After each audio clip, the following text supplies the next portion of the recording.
In this lesson, we are looking at comparatives and superlatives in the context of comparing countries and cities, which is an engaging topic because everyone likes talking about where they're from. And it can also create a lot of interest as well, and students leave the classroom feeling they've not only learnt some English, but they've also maybe learnt something about another place. I'm starting with a game called Backs to the Board, which is a game that students really enjoy doing, and it's a good warmer because it helps them to wake up early in the morning and get straight into speaking. Two students come and sit at the front of the classroom on two chairs with their backs to the board. I'm writing a word from the first exercise, and the students in teams must describe the word to their partner without saying the word. The first team to get the answer wins the point. You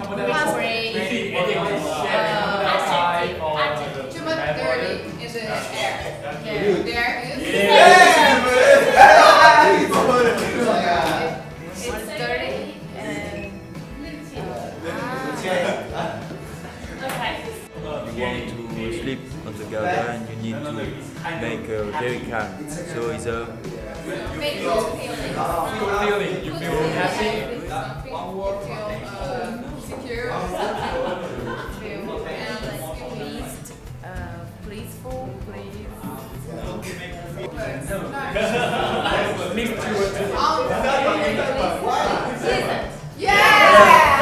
We're doing a mini grammar check where I'm getting the students to form the comparative adjectives from the adjectives in the Backs to the Board game. How can we make these words into their comparative form? These adjectives, how can we make them become comparatives? So, Yong, how do we make cold a comparative? Colder. Fantastic. Colder. Okay. Big. Bigger. Okay. Is there anything special about this? You have to write a double D, put double D at the end. Perfect, thank you.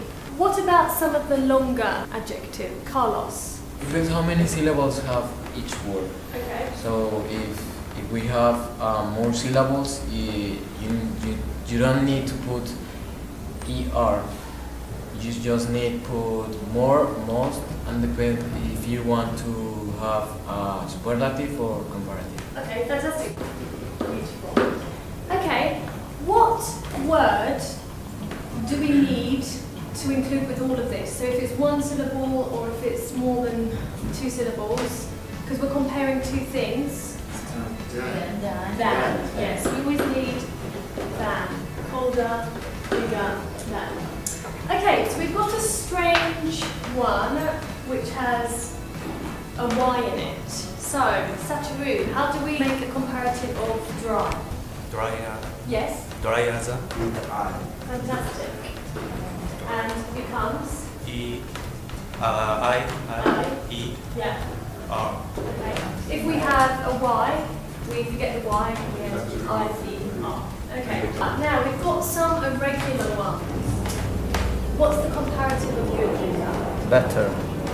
And finally, what's the comparative of bad, Alex? Worst. Worse. The students are using the language from the previous exercise from the mini grammar check, using the comparatives, to compare their cities and countries in groups of 3. And I am walking around monitoring their use of the target language and trying to encourage them to use comparatives where possible. It's more windy. More windy? Yes, more windy. Here or in your country? My country. Really? Yeah. I thought here it's really windy. I'm from Paris. Paris, I can compare London and Paris because it's similar. Very similar. Really? Yes. As I went around, I noticed that one of the students made a mistake with the pronoun and used she instead of it. My city is the biggest around where she is. So I made a mental note of it in order to do a full class correction because it's quite a useful bit of grammar for them to revise. The students are required to scan the text to locate the numbers on the board.